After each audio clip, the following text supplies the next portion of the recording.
কি মাছ আনছো? পাবদা মাছ।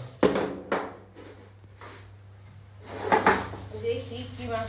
এত দুইটা মাছ কোনোদিনও কিনি নাই। আল্লাহ, ফ্রিজ নাই তো কি করবা? কয়টা মাছ আনছো? একটা, দুইটা, তিনটা, চারটা, পাঁচটা।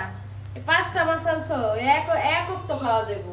একক কেজি এত কম আনছো কি লিগা? আনছি, ফ্রিজ নাই।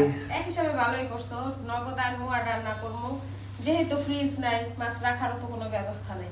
আর এখন তরকারি না লাগলেও এই যে রান্না করে ফেলাই দেব, কারণ ফ্রিজ নেই, মাছ রাখবো কেমনে। স্বামী সন্তান পুরনো হলেও সংসারটা আমার আবার নতুন করে শুরু করতে হচ্ছে।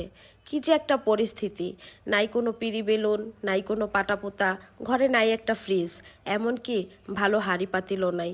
একটা ছেড়ে আর একটা নিয়ে ব্যবহার করব, এমন শর্ট। কিনলে আর কত কিনা যায়, কিনতে কিনতেও তো সময় লাগে, একটা একটা করে কিনতে হবে। এই প্রথম মনে হয় আমার হাজবেন্ড এত অল্প মাছ কিনে আনছে। যাই হোক, আমি আজকে রান্না করব পাবদা মাছ দিয়ে পুরকল। আমি যে সবজিটা কাটলাম এটাকে আমাদের গ্রামের ভাষায়, মানে আমার শ্বশুরবাড়ির এলাকায় পুরকল বলে। এটার নাম অরিজিনালভাবে ধুন্দুল। যাই হোক, ধুন্দুল দিয়ে পাবদা মাছ রান্না করব আজকে আমি কোনো রকম মশলা বাটা ইউজ করতে পারবো না, কারণ আমার কোনো পাটাপুতা নাই। আমি নগদে নগদে যে বেটে বেটে খাবো এমনটাও না, আর ব্লেন্ডারে যে ব্লেন্ড করে ফ্রিজে রাখবো, ফ্রিজও তো নাই। তাই আজকে আমি মাছ শুধু পেঁয়াজ মরিচ আর হলুদ মরিচের গুঁড়া দিয়েই রান্না করতেছি। পাবদা মাছ কিন্তু আমি ভাজি নাই। আমার হাজবেন্ড বলল কষিয়ে রান্না করলে নাকি তার কাছে বেশি মজা লাগে। তাছাড়া আমি একটু তেল কম খাই, কারণ আমার পিত্ত পাথরের সমস্যা হওয়ার কারণে পিত্তটা কেটে ফেলে দিতে হয়েছে। আমার পিত্ত নাই, আমার হজমে সমস্যা, তাই প্রচুর পরিমাণে গ্যাস্ট্রিকেরও সমস্যা।